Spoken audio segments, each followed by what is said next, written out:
Good morning, everybody. Welcome to the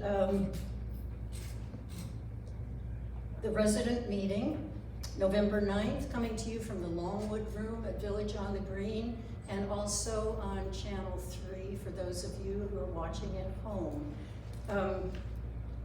My name is Ann Blair. I'm your council chair, and this is our report to you of what goes on at the council and various other things that go on at Village on the Green since our last meeting. Can everybody hear me well enough?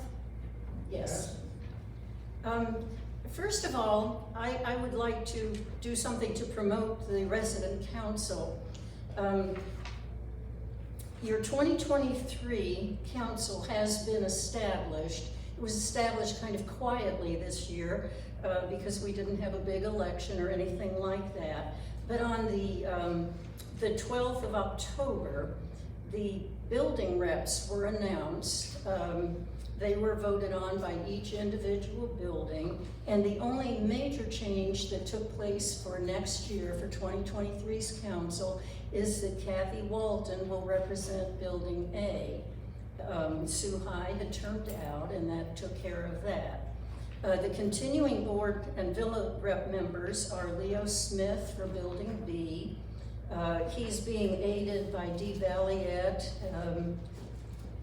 Sandy Shantini, and Carol Parker, but he wants to hold his chairmanship or his representativeship for Building B. Della McGarahan is continuing for Building C, Barry Herbert for Building D, Ron Hoffer for Building E, Sam Peck for F, Stan Goldstein for Villas 1, and Zaf Abbas for Villas 2.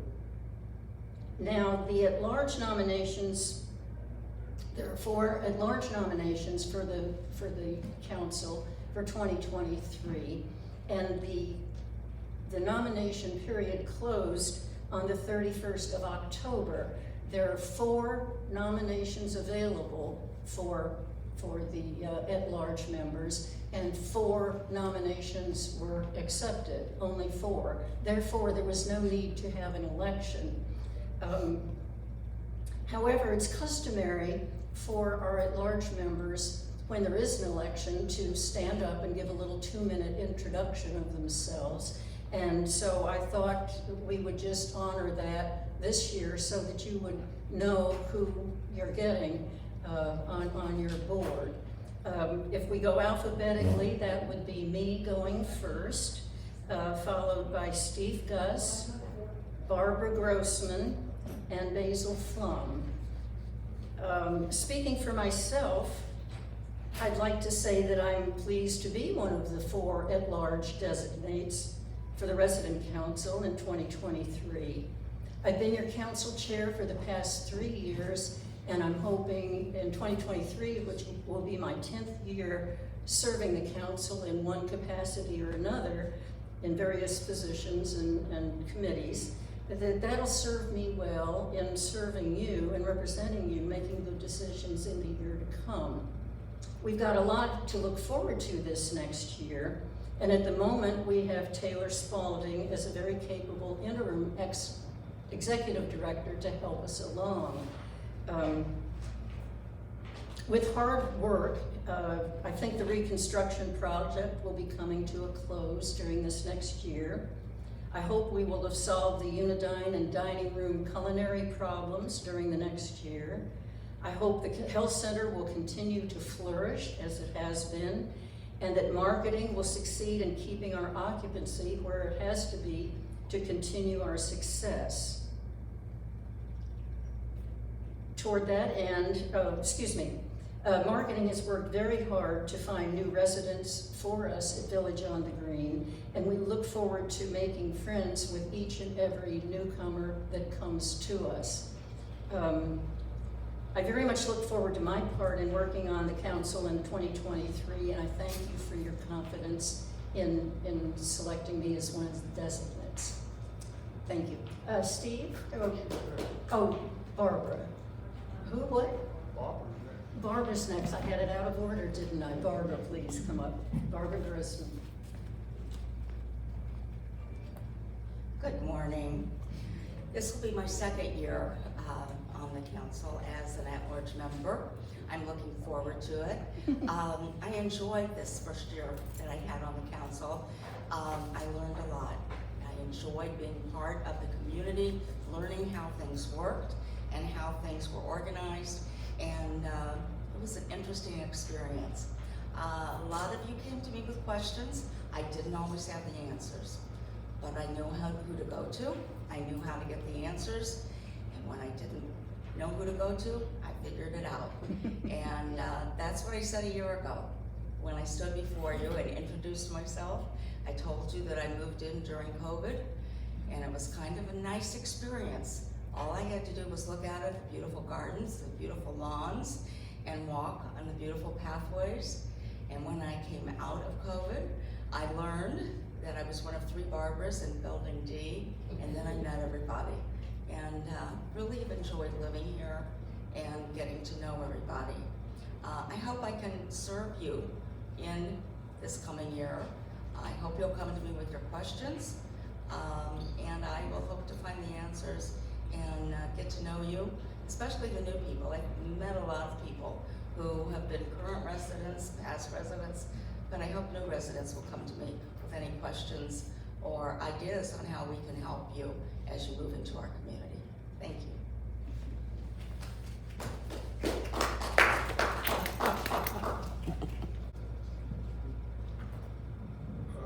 My name is Steve Gus, and I've been here about 10 years, give or take a year. I'm missing Sue Ort, who used to have the thing. Oh, you're doing it? Oh. It's being done. I really believe that we must continue to have respect for all our residents and all the employees. I think it's important to have that status for Village on the Green. I still believe that Village on the Green, we need to make it the best in the Central Florida area, and we need to be more looking forward than looking backwards. Looking forward to make sure that we accept changes that are beneficial in the future. We need to present issues, and there's no problem presenting issues in Village on the Green, but we all need to have results and solutions. When you bring up a problem, think about what the solution may be. So I think it's important for everybody to make sure that they understand that we are here to live out our lives and to make sure that we love the people here and love the employees here, and to work together and make this place the best place in Florida.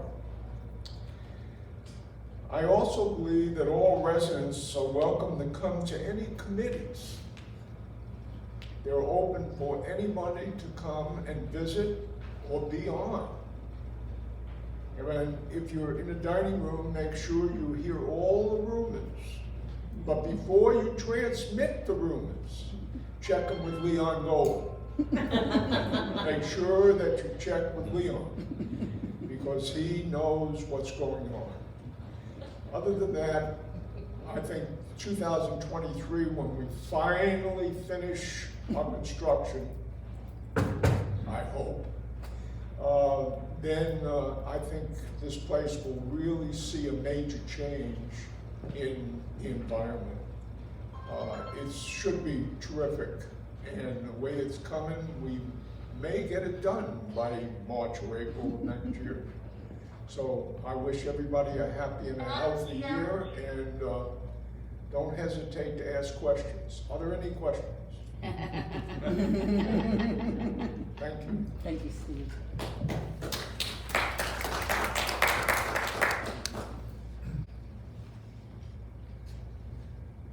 Well, good morning, everybody. I'm Basil Plum. I think I know everybody in the room. Good morning. Let me start by just telling you there's a couple things that are really important to me. First of all, I believe that citizenship is something that no one can retire from.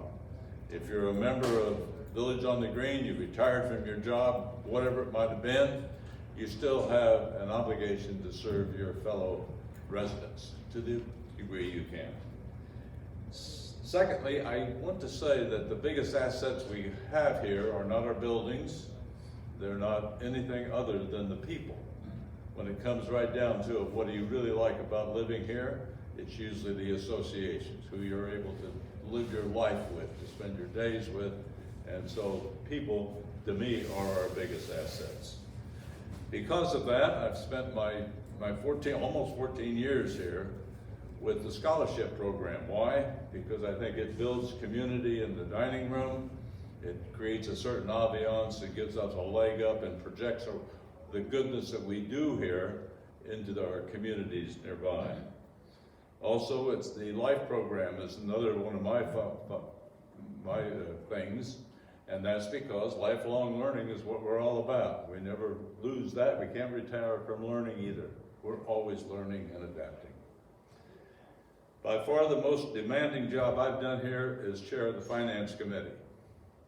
It takes a lot of my time, and our committee surrounds itself with three tasks. First of all, finding out what the industry issues are. It's just not Village on the Green. We're not an isolated community. We operate in an industry. There are benchmarks for success. There are things that we do have to do to be a credible competitor in that business. My job as chair was to close the loop by trying to communicate that to you. What is the standing? What is the financial viability? I also think, this is another foundational thing for me, I also think that written commentaries, like Steve was pointing out, are really important to the well-being of this unit. The only way we get histories of what's happened and learnings that we capture and make improvements on is by good analysis, good write-ups, good retention of records. And I think that sometimes that learning goes backwards. And I've experienced it this year, and I'm kind of concerned that here, after the largest increase that most of us have experienced, I think the largest maybe in life space in Village on the Green history, we are still sitting here at the beginning, 45 days before the end of the year, without any idea how that's being spent for 2023. This is the first time that I know of where we have not had the budget for the next year given to us when we got the increase. And I think that's something that needs to be addressed. We've heard finally I'll say that our VOTG residents deserve a greater voice and greater consideration in the way in which the community is operated. I think that most residents here deserve a greater real voice. Communication is just not answering a question. Dialogue that's useful requires some influence, some change that can be measured, that happens, that something that happens. And so my hope for this community is that this council be an effective voice for residents. Residents are not managers, and sometimes we get confused on that point. We're not the people that makes it happen, but we certainly are the equivalent of shareholders of publicly held companies. We do supply the capital. We're the only supply of revenue to the company, and so I think we ought to be able to influence judgments to a greater degree than we do now. I'm pleased to serve as one of the members of this council, and I have been for a long time, and to contribute what I can to persuade and advocate on behalf of the residents of Village on the Green. But I really look forward to the day when we have competition for the jobs of citizenship here. I would really love to see some of the new residents being challenging and stepping forward to take part in this community and bring the technology that you bring, that all our technology has a habit of becoming dated. There's new technology, new ideas, and I would welcome the competition in the voting that we do for serving on this council. Thank you.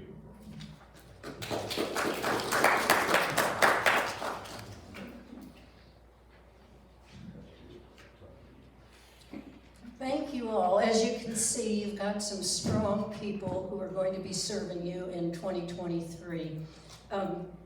Just to tie a bow on it, the next resident council meeting is on December 1st. That will be my last council meeting as chair.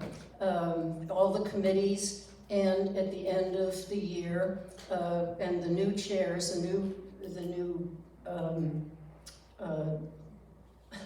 board, the new council will select its executive committee at a session that follows that last council meeting. That'll be a closed meeting, and they will elect their chair, their vice chair, and secretary, and that will determine your council for 2023.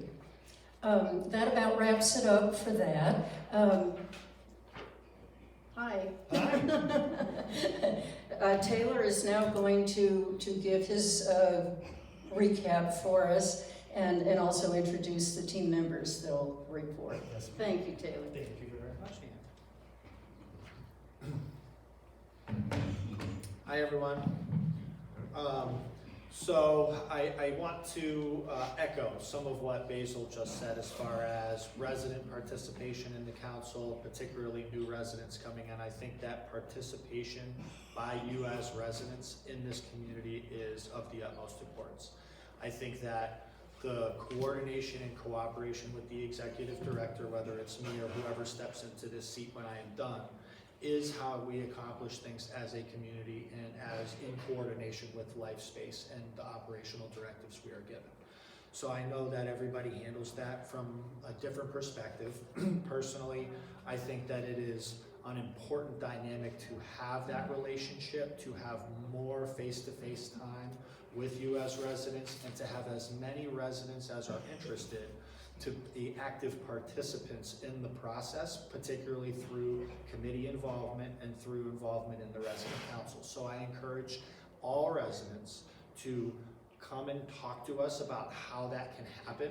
Any one of my department leads, team members, and myself can help walk you through the process of becoming involved, and I know that anyone who sits on our resident council would be happy to also work with you and show you how to become more involved in the community processes, the community committees, and how we can have our voices heard in a greater way. So I want to support that 100%, and I'm glad that you raised that point, Basil, because I think coming into the new year, I think that's something that could be a focus for this community that really would benefit us in the long run. And I think that's something that I would like to help support you all in how that can happen. So I know that the coordination between my departments and between my directors is something that I am focused on here from a team member perspective, because I think that there's been some separation in those departments and some better collaboration that can be done from a community support standpoint, particularly when we're talking about occupancy, when we're talking about responsiveness, when we're talking about how we coordinate as those who serve you. But at the same time, the more coordination and collaboration we have from you as residents, the better that all meshes together, and the better we can all work together to make this a fantastic community and maintain the wonderful natures that we've got. So that being said, a big part of that is the resident survey. So I want to let you know that I have received the results from the resident survey. I am working with my leadership team to develop an action plan, which I will bring to the council, and I will share with you all at some point in the very near future about some of the areas that you have noted that need some work in our community, and then some of the things that you think we're doing really well. So I'm going to put together some specifics and work with my team on our response to that, and then I'm looking forward to sharing that with all of you in a separate meeting. Some of the areas that were identified I can kind of touch on a little bit, particularly around director and manager transparency, communication, responsiveness and feedback to you as residents, making sure that you're all aware of things ahead of time, actively participating like we were talking about, as well as trying to increase some of the positive interactions you as residents have with our team members. There was a lot of really good feedback about the group of individuals that we have and the teams here that we have and how they serve you and how you really enjoy the team members that we do have on staff and that do serve you here in Village on the Green. That's wonderful, and I think there was a call for more interaction and more opportunities to get to know those folks on a deeper level and to have the services that we offer be more just directed to you as individuals and more personalized. So we're going to work on some of that. And then there's obviously some continued efforts and work that's going to go into the culinary program, and I know that I'm excited about some of the changes, and I know Chris is as well. But there's a lot that we're working on behind the scenes, and there are some really good things that are going to come down the pipe very shortly for not only the culinary program, but also the lifestyles program, because I know when I first got here, opening things up a little bit and trying to get us back to a new normal after COVID as far as what we're doing with our daily activities, what activities are offered to you as residents, what we're doing internally as far as events in the community that are going to start getting everybody back together.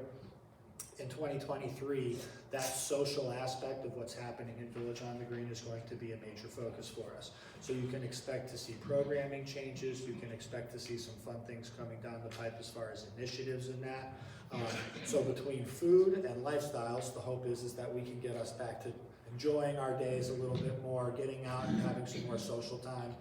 And I'm going to help try to spearhead some of that also as a response to some of the things you asked for in the survey.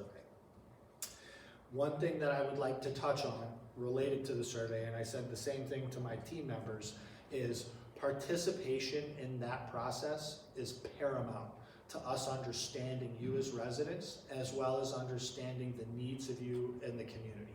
So overall, I know that, and I wasn't here when the survey process started, I kind of came in right as everything was wrapped up, but overall we had a 30% participation rate from residents in our resident survey, which is just enough to be statistically significant. That is a challenge for me to truly understand everyone's voice as a community, right? So I know, and this goes back to the same conversation Basil was having about participation in committees in the council. There are some of you who are very active and very vocal and very committed and hands-on with the way that this community operates. And then there are some that maybe either don't understand or haven't had that ability to become involved yet. So my goal is to make sure that, and we will be doing these surveys on a 6-month cycle or at least on an annual cycle, but I believe we're going to continue the 6-month cycle from what I understand. I want to encourage everyone to please keep an eye out for that next resident survey opportunity, because not only does it give you the opportunity to let us know what we're doing well and what we can do better, but it also gives me a directive for my team and for what we're doing as a community and what priorities I can lay out from an operational perspective to make your day-to-day lives better, to make the services we offer better, and to make sure that it's in line with what your expectations are. So I please encourage you to participate in the next round of surveys. I will make sure that when those surveys are distributed, we are much more vocal about when that happens, and we are in front of you as residents and get those opportunities to respond to be much more accessible and easier to find. So I don't know how that was done in the past, but I think that there's definitely a little bit of improvement that can be done on our end operationally in terms of distributing those, and I intend on making that happen as well. The only other thing that I really wanted to touch on today is our little storm that's coming our way. I'll let Tony talk a little bit about the preparations that are underway here at the community. The good news is that it looks like for the most part we're going to be spared any kind of significant hurricane activity. We do expect a little bit of rain, and Tony and his team have done a great job of already starting that preparation in the last couple of days. We don't expect to see any major issues here, but at the same time there is a door hanger that's going out. I know there was some concern about what the next few days are going to look like as far as scheduling, as far as the dining room operations and so on and so forth. So I did work with Sue and the team this morning. There is a door hanger going out that will give an update as far as what you can expect over the next few days and through the weekend. I know that we've had some changes as far as the Veterans Day Parade and some of the other things that were scheduled that got changed around at the last minute. So please take a look at the door hanger that's going out. That will give you some updates, and if you have any questions, please reach out to Sue at the front desk. She can always help you, or any of our department directors can help as well. And that is all I have for you today, and with that, I'm gonna turn it over to Tony and Richard to discuss hurricane preparations and everything else that's going on from a planning perspective. Thank you all very much. Hi, everybody. First of all, I want to say, please excuse the casual dress today. I'm planning on getting very dirty later on tonight and over the evening time. When we talk about the storm really quickly, it's changed dramatically several times over several hours. As it stands right now, they're looking at a landfall potential just north of West Palm Beach, and it's going to move across the state relatively quickly. What that means for us is mostly a rain event, right? We're not looking at a whole lot of severe winds or hurricane damage or anything like that. Ian pretty much took care of all the problems there. But what that does mean to us, we all know that we are close to the St. Johns River, so my major concerns are always going to be, where is the groundwater going to go? Right after what we saw with Ian. So we planned accordingly. We learned a lot from Ian. Ian gave us the ability to see where our faults were in design and with infrastructure and how we can do our best to mitigate any possible damage, right? No guarantees on anything, but what we learned is that a preemptive strike with sandbags and certain things in certain areas is going to help us with that situation. I wouldn't expect a whole lot of damaging winds. I mean, we're going to see some gusts tonight. I am going to be spending the night overnight, and I'll be here through the day tomorrow, making sure drains are cleared. TAD is already in Florida. They are staged up south of here. Any thing that we may need in the event, they'll dispatch to us relatively quickly as they did the first time. So really, as far as the storm goes, there's really not a whole lot that we're expecting to worry about, right? Obviously, the typical stuff that we concern ourselves with, power outages, things of that nature. They do a relatively good job of getting our power up pretty quickly, but there is always that potential. I'll let Chris talk about the dining room situation after that. I'm sure there's questions about meals in the event of or things like that. So I think that's about it for me on the storm. We are not going to do anything really severe. We're not going to keep a main team here. The healthcare center is going to be covered. I'm going to cover the independent side so that there is a representative on site overnight to, I'll be available. I'll be in C220. That's where I'll be staying overnight. If something happens or if we lose power and needs to be located, that's where I will be. Otherwise, you'll see my cart. I'll be making hourly or semi-hourly runs to make sure all of our drains are cleared and we don't take no flooding into our lounges again. Steve got to see that. So we're gonna be here and representing that. So I did want to make a quick comment about our council and what that council has meant to me as a new employee, relatively new. It's been spirited, and I really enjoy the input. I really enjoy. It's guided me very well in processes that we did and things that we talked about with capital budgets and projects and all the things. It's a massive undertaking that I took on here, right? From let's talk about a new construction, let's talk about refurb, let's talk about all the things. But I am grateful to Steve and the entire council for that gentle and sometimes not so gentle guiding towards the projects that need to be handled here in the village and what's important to you. And I do my very, very best to accomplish those things for you. There always are going to be shortfalls. Some things are out of my control, but I have your best interests at heart all the time. I have your money and your the way you live. It's always deep-seated in how I proceed. All right, your considerations mean everything to me, right? When I move forward with the things that I have to do on a daily basis. So I appreciate that from the council. I really enjoy being a part of that. So I will continue to always be a part of that and strive to do the very best I can to achieve the needs of our community here. As it goes forward, we are still post-Ian. I will kind of give you a little update on that kind of thing. We lost a little bit of time with some supply chain issues on finishing lounges. We also have some engineering that we are working on to consider the mitigation for Building A. Also for the mitigation on the hill and some of the drainage issues we have for the Abbas's facility, their apartment. So there's a lot of things that are in play. There's a lot of things going on behind the scenes that I can't brief everybody on all the time. But some of these considerations take time. Some of these things are out of my control, and I have to wait as a trickle-down effect from corporate to tell me, how to proceed, where to proceed, and what to proceed with. That being said, I want to talk about some of our successes. We've done very well. The sales team has done very well. We're going to deliver sales team around 20 ready rentable units by end of year. So there's a stock for them to go by. We've already started on the next section. Sarah has worked hard to get the selections done and all those things going on the refurb side, so that when people come to the community, we're not waiting, we're trying to mitigate having to house them in other places and do things to get our community back up. So they're working really hard over there. We're working really hard on getting those things available. I think you all need to know what we're doing there on the refurb side. A little bit of apology I have to make. Progress is noisy, right? And it's aggravating, right? And it's dirty. So I appreciate the patience. I know it's not always the best scenario to have somebody banging on the floor or cutting a saw or whatever at 8:30, 7:30 in the morning. And I'll take full responsibility for that. I have turned loose some people to do some things at questionable hours, but it's based on me. I don't do it, haphazardly. These are things that, for instance, if we have a sale that is ready to move in and we have to hustle and get things done for them, we're doing that, right? So my apologies going forward. But again, progress sometimes is loud and dirty. We're going to do our best to try to keep it under control the best as possible. Yes, ma'am. I'd like to give you a compliment Oh, well, thank on the new demolition team. Yes, ma'am.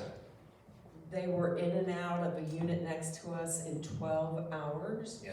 with all the noise, and they came back to clean up the next day, and they were done. Fantastic. We're working on it. We're working on it. No, we've done a lot of changing. They Yes, were sir. there at 8 o'clock, 8:30 last night, still working. Okay. Well, now that I know, I will check and see if that's a sold unit. How about that? It may very well be, Steve, but we're working on it. They all know. That's fine. No, I appreciate the information. But you see things are moving forward. Things are going to move forward. Is that C202? Yeah, they're moving in the end of this month. So we're on the full court press with that. Actual 200, 300, excuse me. 300, okay, yep. Okay, so we'll fix that. All right, so going beyond some of the things I also wanted to reach out on, I know that we had several things in process pre-Ian, right? There were several projects, there were things that we were doing when Ian took precedence over that. Once we are completely mitigated with Ian and whatever thing we have to do with this little storm coming by, we plan on resuming the projects. There's a lot of emails that I'm getting in regards to when you're going to finish, when you're going to finish, when you're going to finish. And fair enough. Thank you so much for those emails, keeping me on track. But based on what we're doing in the current, those projects we're going to resume end of November, 1st of December. We'll start being able to have the manpower, the time, and the freedoms to move those projects back into the queue and complete them by early, January, February. Those are the plans. The things that we're talking about as far as grounds and sod, now we're coming up on a time when planting may or may not be conducive, right? So we may have to go through the winter and get into spring before we start seeing the action on the grass and some of the resodding. We have to get a truckload. We're talking about the mulch. I know a lot of people are still interested in that. The beautification process and how we're going to go forward with it. So I'll say this, that, we are currently pretty much disposed. We have everything that is, every person's accounted for doing something. Those projects will be coming to an end. We're going to get the lounges back up to par, get those usable again. Then those lounges that were going to be taken care of by the foundation, those projects will start moving forward again as well.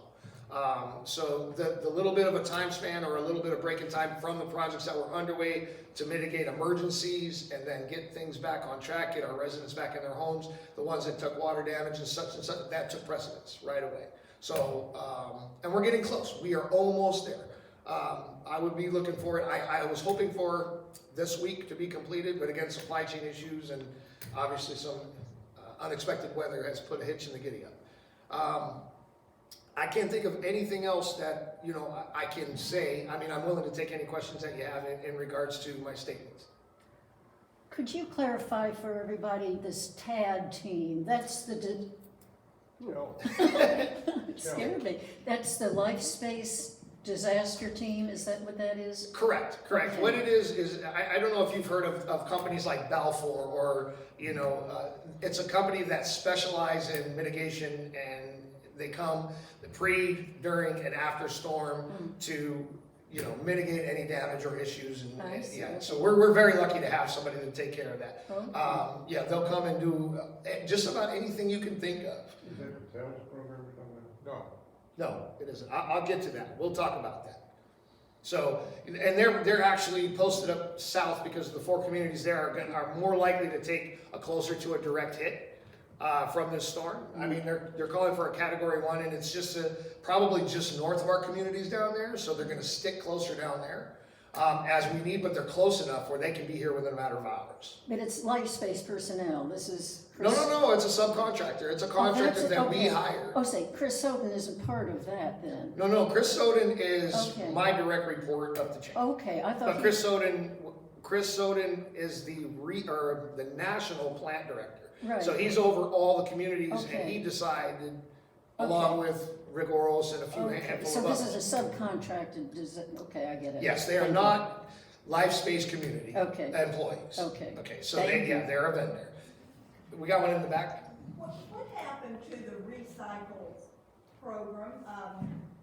In the buildings, the 3rd floor, it used to be electrical room and, Yeah. anyway, they were all cleaned out because they were gonna make a change in the recycle process, get rid of some bins. So here we are, you know, with a nice empty room, Right. and, what happened to that?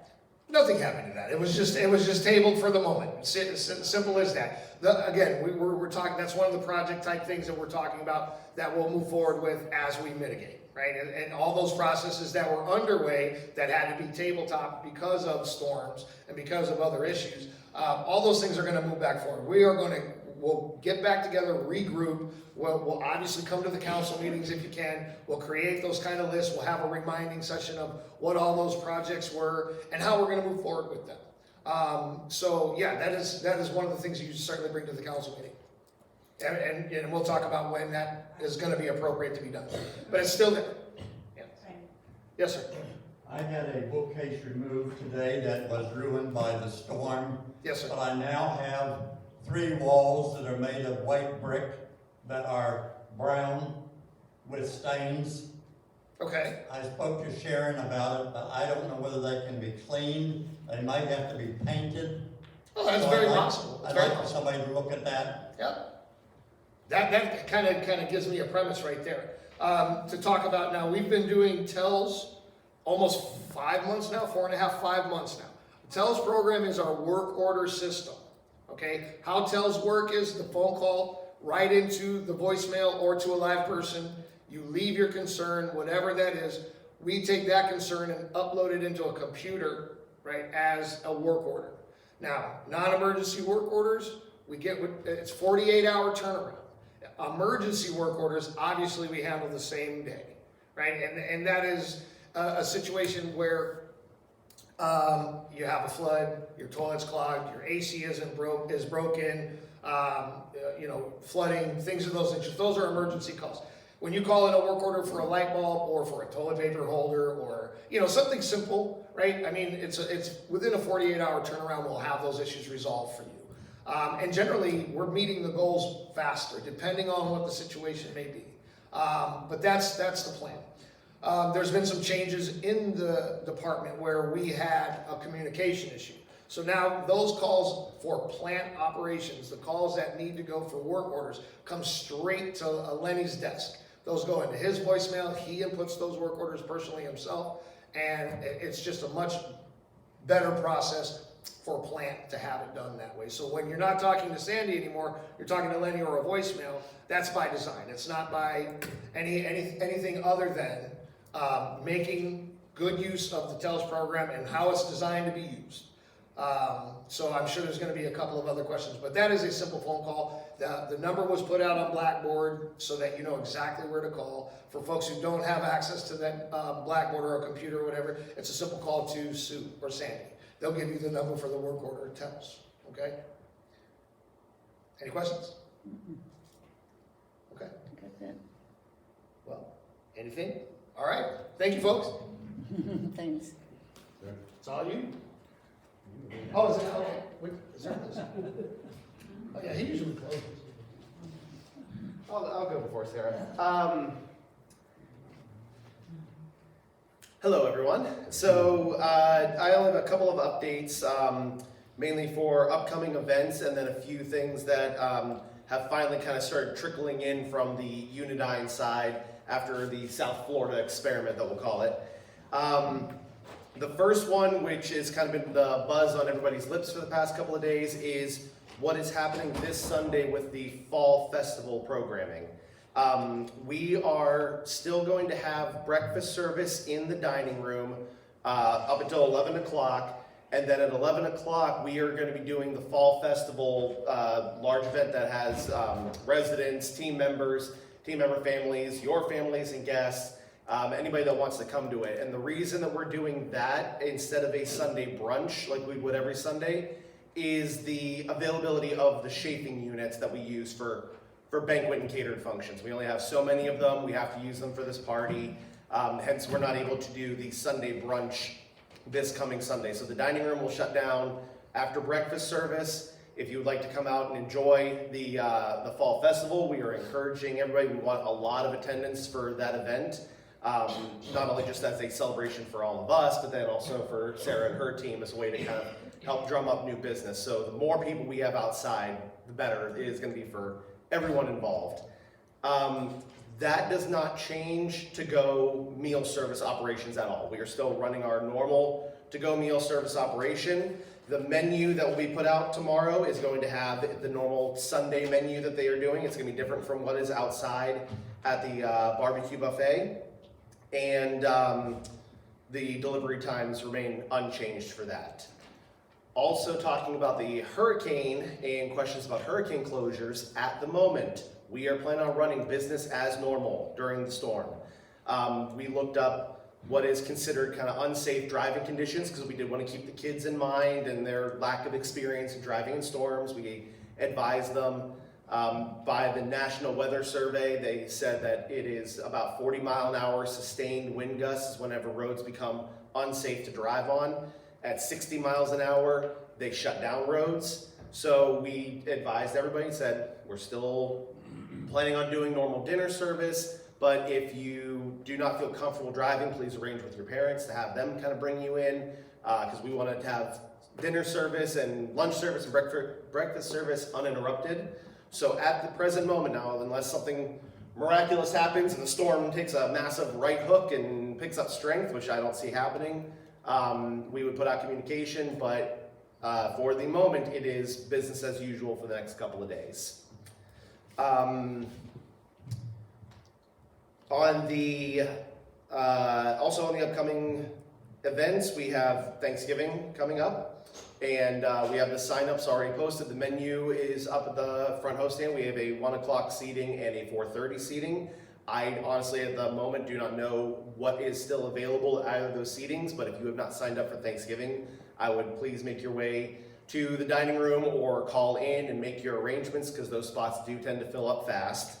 And then additionally, for the Veterans Day holiday, the lunch is still going on as planned, even though the parade has been canceled and the arrangements have been moved around for our veterans and for invited guests. We are still doing our luncheon similar to the way we did it last year for Veterans Day, so that is remaining unchanged as well.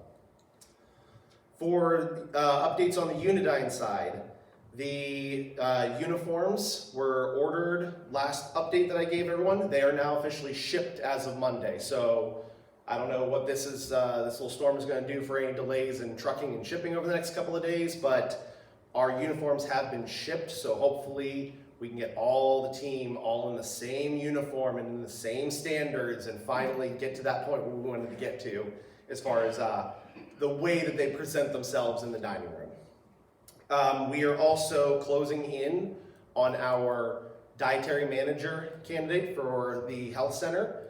There is a final interview stage today with Taylor and Missy, where Unidyne has identified their candidate and presenting it to the community. So assuming everything all goes well, we can make an offer and get that position filled and done with, assuming that person would accept the position. So knock on wood, if everything goes good, we should be done with that process as well. And then the last thing is the update on vendors. So we had a few small successes with our vendors, and we're still getting more contracts worked out. Unidyne, we've talked about this in the past, Unidyne has what they call their Fresh Food Pledge, and it's almost to the point where it's a little bit of handcuffs on us as the operators, where they say, well, you can't order this particular item because it's not within the Fresh Food Pledge. So one of the discussions that happened with LifeSpace and Unidyne is LifeSpace and the residents take priority. Doesn't matter if your coconut shrimp is not considered a healthy item that is on their guide. If the residents want it, then we need to find a way to go and get that. So, hence, coconut shrimp was on the last menu cycle. We were actually able finally to get that back in. But that is kind of the attitude that they're taking moving forward. So they expanded our order guide out to a order guide that one of our sister companies, Morrison Living, uses. So we have access to more items that might not be considered approved items underneath Unidyne, but that the community is asking for. The other vendor changes are that we have access and have been starting to order from Halperns again. So that should give us more access to qualities for meats and proteins, pork, chicken. We are still trying to source a seafood vendor, so they are in the works of that process.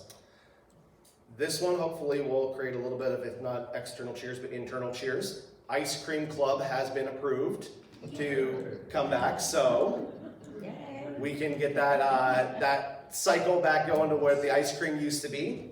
And then one that is an impact to all the communities, but because we kind of intentionally drug our feet on making this change, Folgers has been approved as the official vendor. We never changed from Folgers.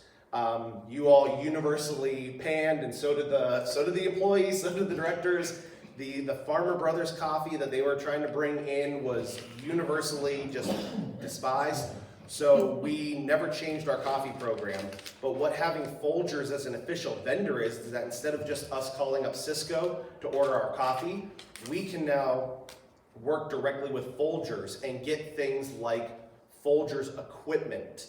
So we could do something with that cafe and really bring in a high quality machine that could maybe do some actual fun things like cappuccinos or any other type of coffee-based drink. So now that we have that, that vendor approved, I'm gonna be getting set up with a representative, talking with them about what equipment they have available, what the required purchase amount is to maintain one of those units, and then see what we can do about enhancing the coffee program. But our coffee is not changing, it's just gonna be getting more options and better things. So that's just a few of the small items. There's gonna be, like Taylor said, plenty more coming down the pipeline. These are just things that we were able to get done now, but they are going to start implementing some of the things that were successful in the South Florida communities up here and then across the entire LifeSpace portfolio. So that's all I have. If there's any questions? Any thought given to getting rid of the reservation system? The reservation system is, for now, it's community-wide, enterprise-wide. We did expand into doing open seating so now it's kind of like reservations are highly preferred. We have been seating regularly in the Heron Club almost every single night. I see that Heron Club completely filled up. If somebody comes in and sits down and says, oh, we have a table available, we try and get them sat. The one issue that I don't foresee going away, even if they did get away from the reservation system, is everybody wants to come at the same time. So whether we're all making reservations at 5 and 5:30 or we're all showing up at 5 and 5:30, usually that dining room is pretty full during those preferred time slots. What I would encourage a lot of the community and those that typically aren't coming to us during those dinner services, that we would love to see more people at 4 o'clock and 4:30. I know it's a little early for dinner service, but that's the time where there's a lot of empty tables open, and I would encourage a lot of people to try and come in a little bit earlier from that standpoint. And my monthly question, drink tickets. Drink tickets, drink tickets, drink tickets. I just need to get something printed up. It's all, I'm writing it really big for you. Drink tickets. Any other questions? Chris, I applaud the Sunday program for team members. I think that's very marvelous that we're doing that. one thing that has been forgotten, and I know you probably can't change it now, cutting off breakfast service at 11 o'clock in the dining room impairs a lot of folks who go to church from 10 to 11 o'clock. We have a significant, large group that does that. And they like to come to breakfast at the dining room after church. Won't be able to do that this Sunday, and it's a disappointment. For future reference, I think you'd like to consider that, please. I'll definitely consider that, and then also I'll see what I can do for this week, because I mean, if we have the staffing here that's doing breakfast service, I don't see any reason why we can't say, hey, we're gonna stick around for an extra hour or two and continue to produce breakfast service. So I will get with the team to see what we can do about it, extending it a little bit more for this Sunday. But yes, thank you for bringing that up. All right, well, I'll pass it off to Sarah. And, and I'm sorry, the only other thing that I did forget to mention is that we did communicate to the culinary committee tomorrow. All of the directors, all of the managers are in a 8-9 hour long training session for our new payroll system. So normally our culinary committee would be meeting tomorrow. We have pushed it back a week. So if there's anything that you need to bring up to your culinary committee representative that you would like to have discussed at the meeting, you have an extra week to bring it to their attention, and then we'll have a meeting next week. All right. Good morning. I think I'm the only one who ever moves this down. They all move it up. Well, good morning. I'm here to bring you good news, again, from marketing, but I wanted to start with some history, okay? So I actually went back and I looked at how many move-ins have we had each year over the last, 5 to 8 years, okay? So I'm gonna start 2016, and I have to put my glasses on, sorry. 2016, we had a total of 19 move-ins. We did not make our budget on move-ins in 2016. 2017, we had 17 move-ins. 2018, we had 18 move-ins. 2019, so year before the pandemic, we had 25 move-ins. 2020, pandemic year, we had 19, which for a pandemic year, not too bad. 2021, we had 21 move-ins. We were two under our budget last year for the total number of move-ins. I am really happy to tell you, for 2022, we already have scheduled and have already mostly completed 36 move-ins for the year. And, oh wait, there's more, but wait, there's more. And it's still only the beginning of November, and we have another few clients that we are looking to wrap in to the end of this year. So 36 is where we're starting from today to look at where we are for the end of the year. My team's goal is actually to get to 40 or above.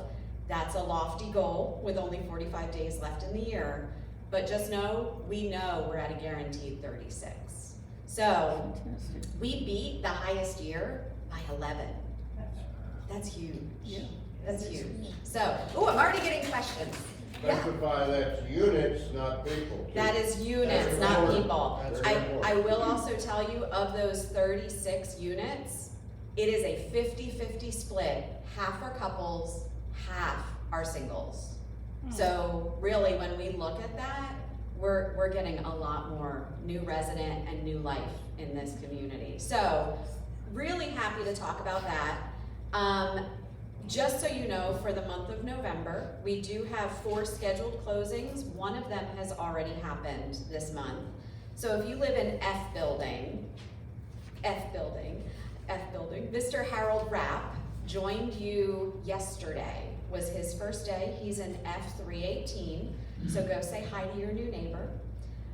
If you are in C building, you are getting Ron and Nancy Kenny are moving into C202. They're a very sweet couple. They have a lot of friends on campus already. They will be moving in on the 29th of this month, so right after Thanksgiving. Mary Jo Lynn will be moving into one of our new villas, Villa 150.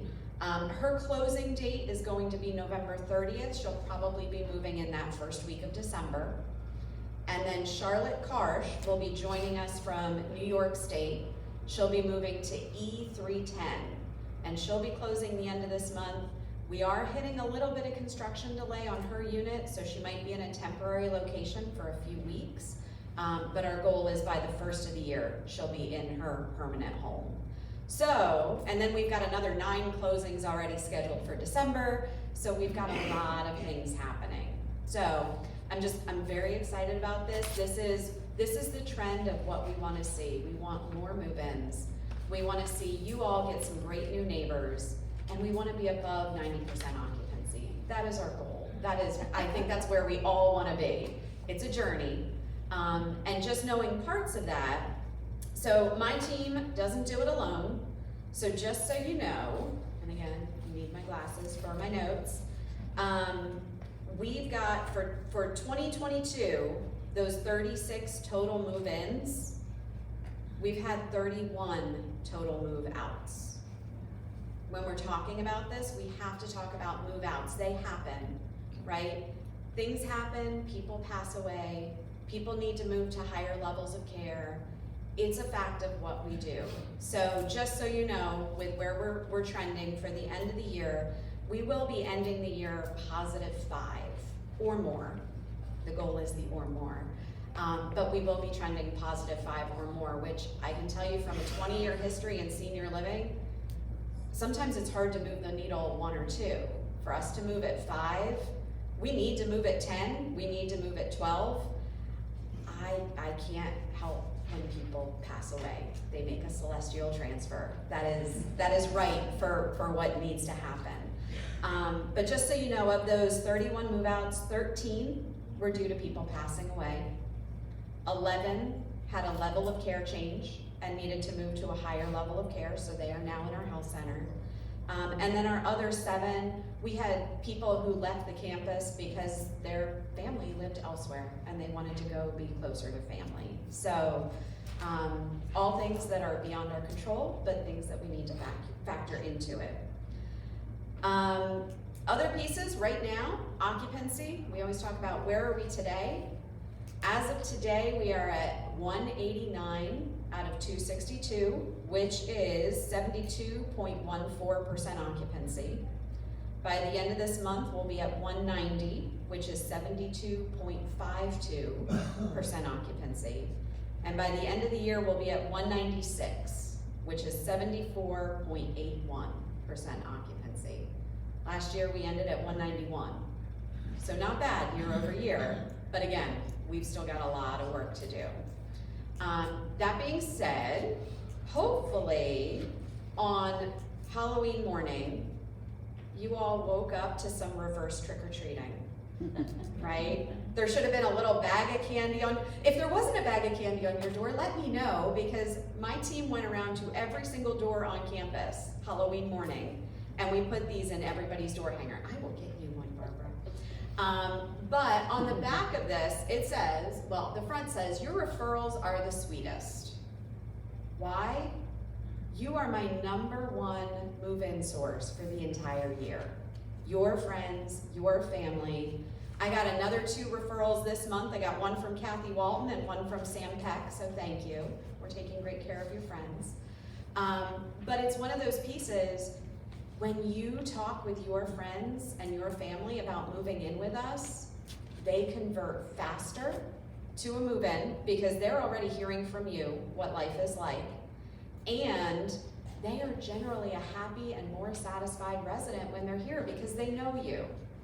So on the back of that little card, if you still have it, it's talking about what incentives we have that we're offering to your friends and family. And by the way, there's a bonus in it for you as well. Once your friend or family moves in, you get 1 month free. You don't have to pay your monthly bill. That's a pretty nice little Benny as well. We want to take care of you and we want to take care of them. I will also just give you the flip side of this coin. I know we've had a lot going on here recently. You all have had the impact of the resident rate increases. Sales has the impact of trying to sell those new rates and more to new residents coming in. When we talk about things here on campus, it's a light breeze. when we start sharing that outside of the walls, that light breeze becomes a tornado. We have had many people call our office and say, absolutely not, I'm not considering Village on the Green right now because I'm hearing negative press about you all. That's coming from inside the walls, guys. So I gotta tell you, when you talk with your friends, be honest.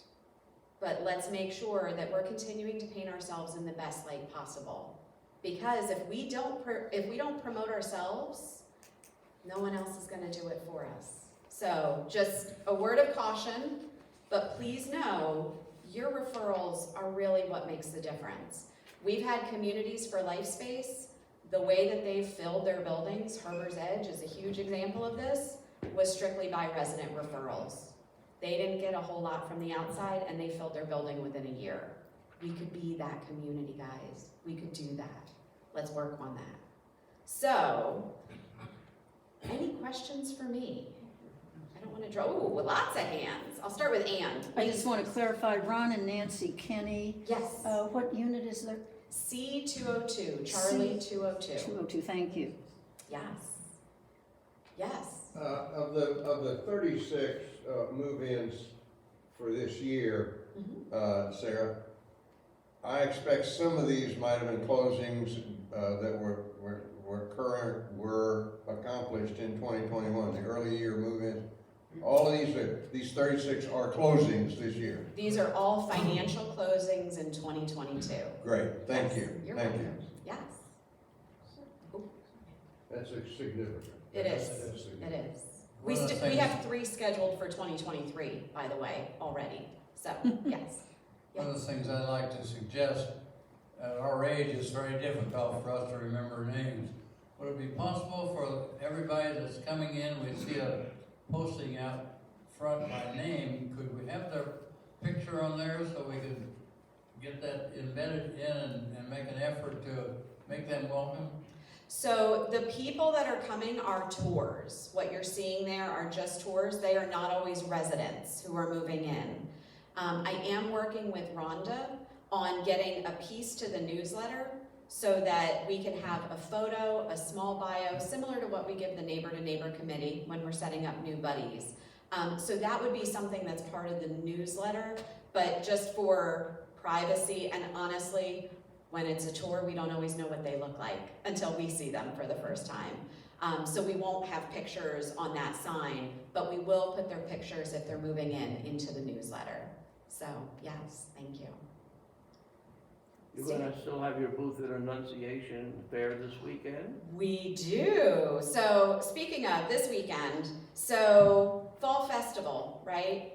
Little change in how sales and marketing is doing a lot of our events moving forward. So, and Fall Festival is the first one. This is an event that was already planned for residents and team members. Sales piggybacked onto it. So we actually have 50 people coming on campus this weekend to join you all for your Fall Festival. On top of that, we also have Annunciation Church, the Catholic church right around the corner, who's doing their Fall Festival this weekend as well. And we sponsored the Friar somebody sangria tent. If you've been to it before, you know that that's the beer tent. It's where all the dads go and hang out. We actually sponsored the sangria tent. So Village on the Green, and we've got an ad now in the Annunciation Church Bulletin that first ran yesterday. And those are things we're doing on the local level. We have not been allowed to do those things prior, and I basically finally said, we're doing it. And I said, I don't care what we're allowed to do and what we're not, these are places we have to be. And luckily I'm getting the support when I'm asking for forgiveness because I'm not always asking for permission right now. But it's going well and we're actually seeing some good things from that. So yeah, so thank you. Other questions? That's it for me. Thank you. I'm gonna turn it, I think, back over to Ann for the rest of your meeting, is that correct? Yes. Perfect, thank you.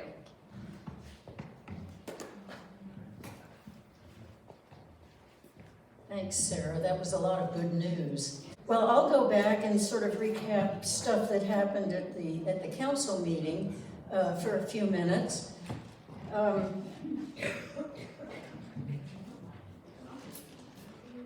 First and foremost, the Employee Appreciation Fund Drive cutoff date is the 21st of November.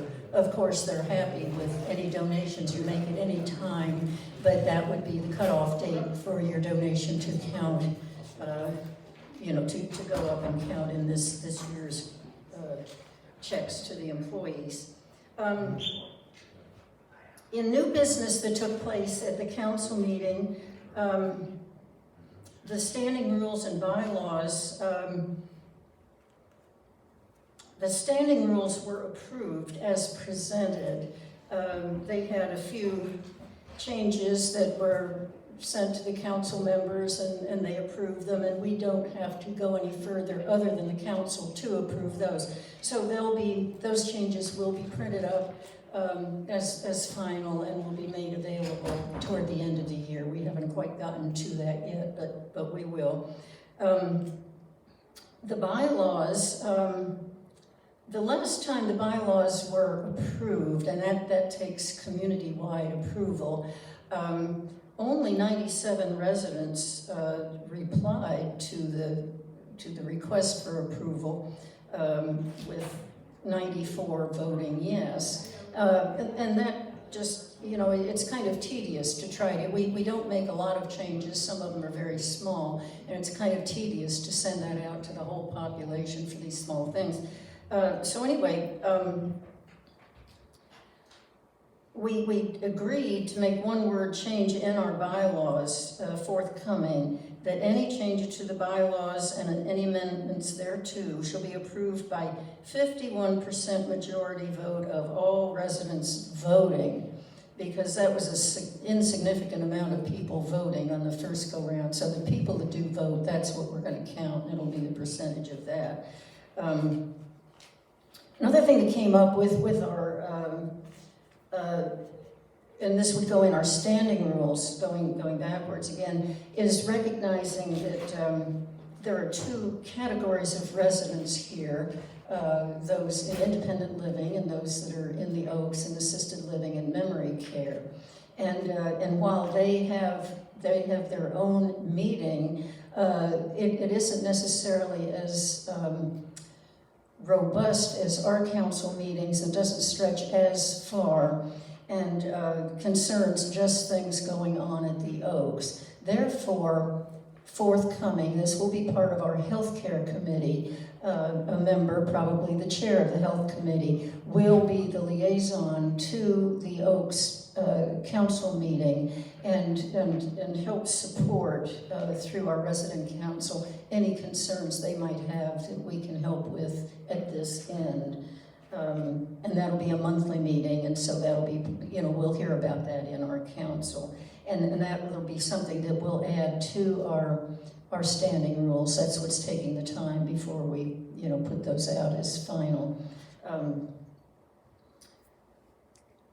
Another thing that took place at the council meeting was Mike Corbett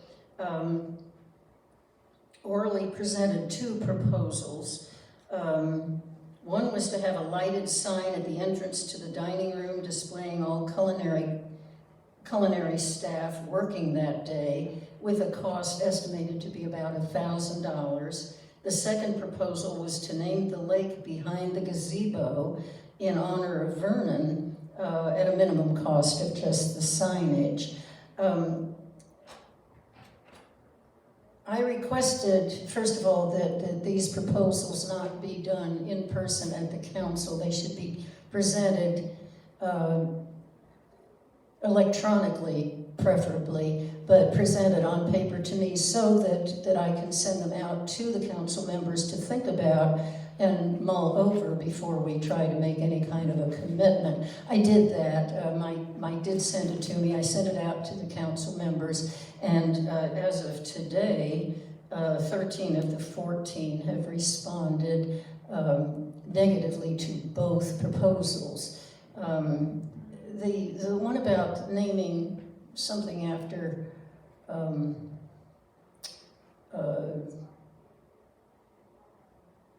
after people has not been done here, and it opens up a lot of discussion for the future. It might be revisited, but that was the main comment that was made.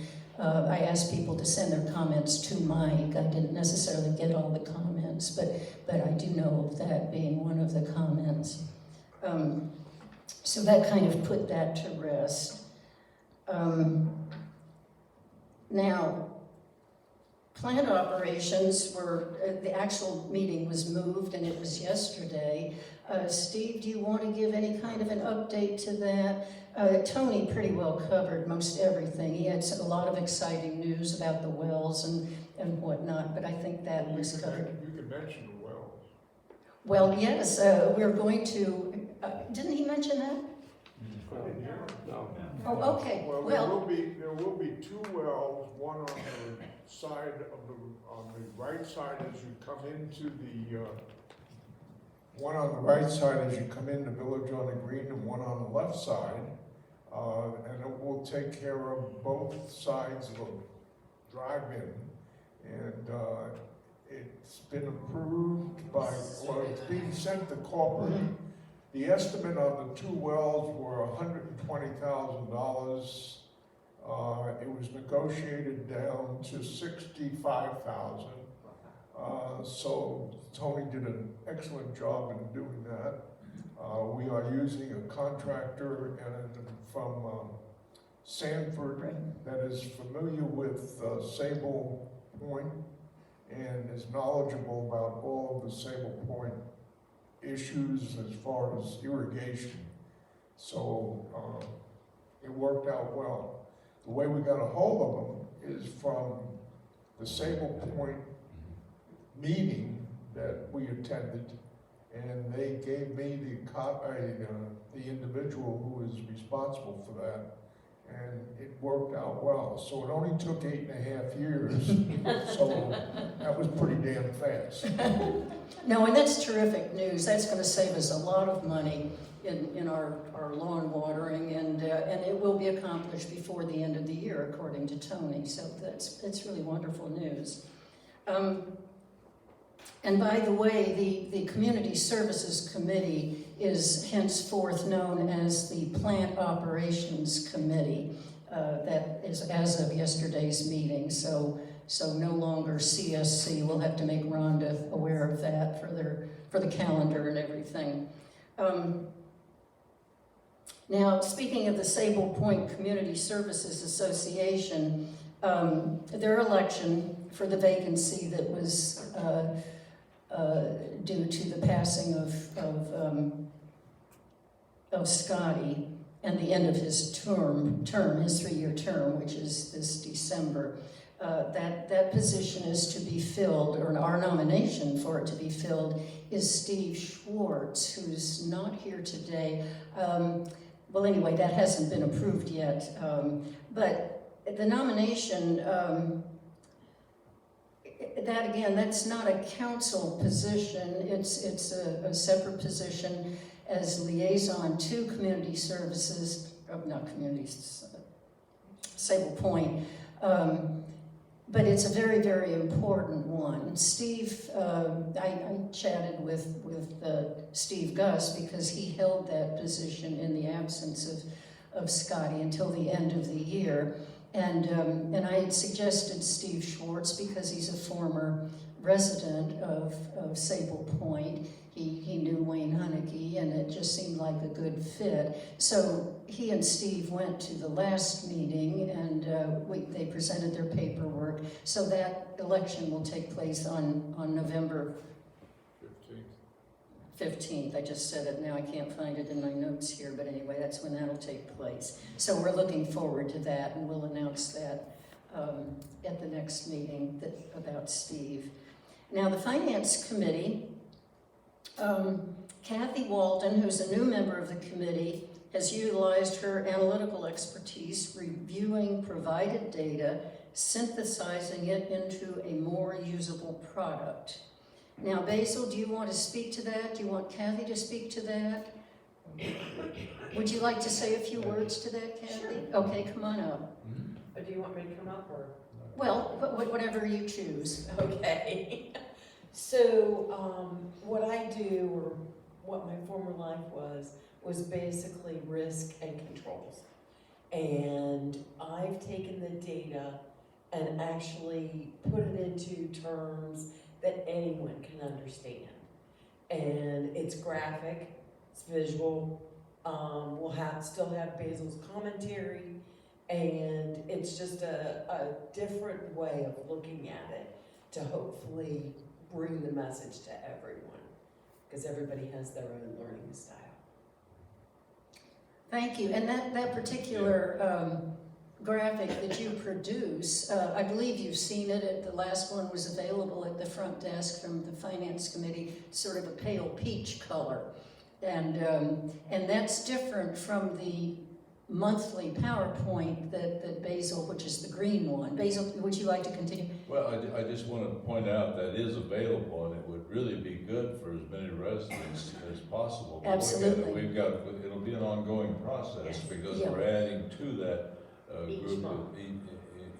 Each month we'll add data, but we'll also add additional charts that we're putting in. Yeah. It's all meant to clarify things a little more for residents. Yeah. So in conjunction with Kathy's, we'll have the green PowerPoint, which is one that is compiled mostly by Basil on the reports that we get from LifeSpace.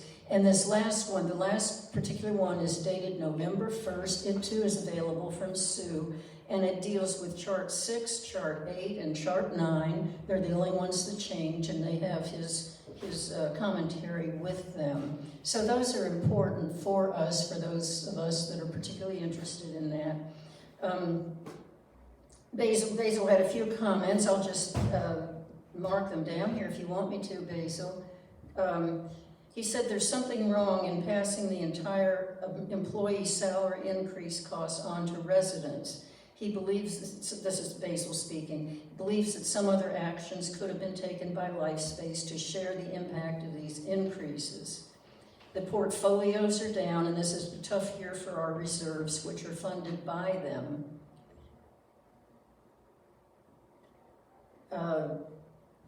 Ron Hofer at the meeting suggested that the resident council express the sentiment that LifeSpace set its 2024 rent increase at 0%. Basil agreed, and Taylor offered to help in any way he could with that. And there was a discussion of how we should communicate this to LifeSpace, and Basil suggested that a subcommittee be formed to figure this out and address the issue, but that came up.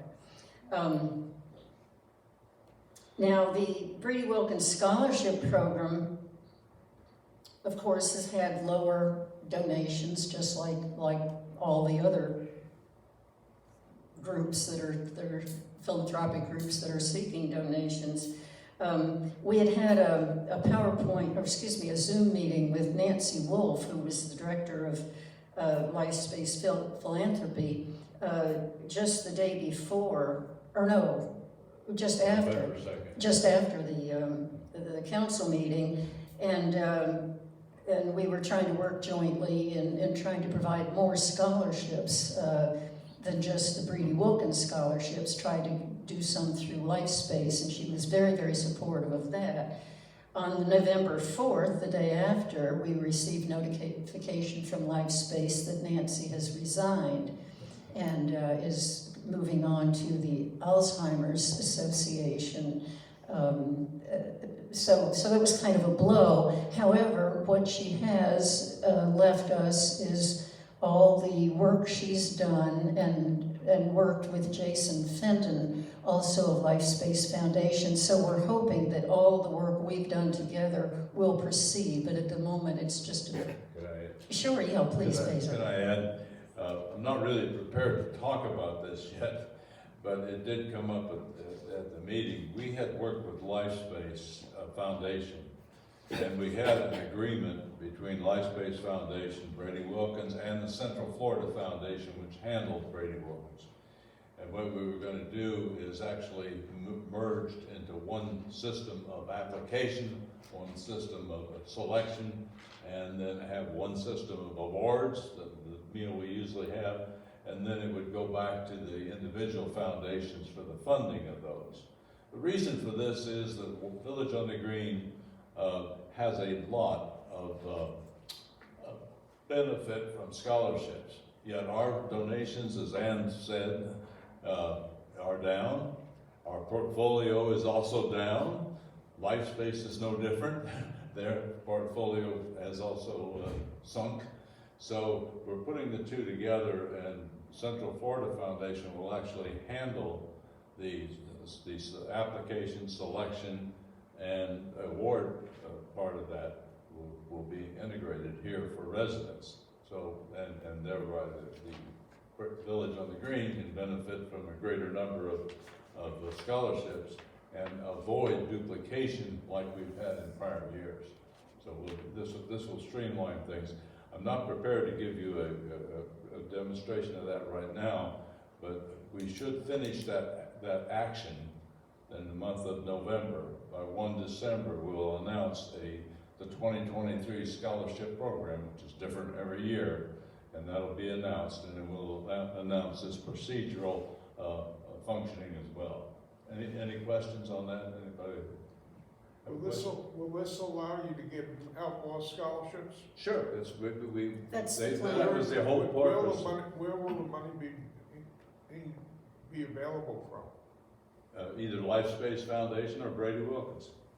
So you'd be able to use more money out of Brady Wilkins? No. No. Brady Wilkins is going to have a few number of, I don't know what the number is, or I'd tell you, but it will be down this year, and so will LifeSpace Foundation, because they're both the same. They're endowments. They work off a spending policy created by the board of directors.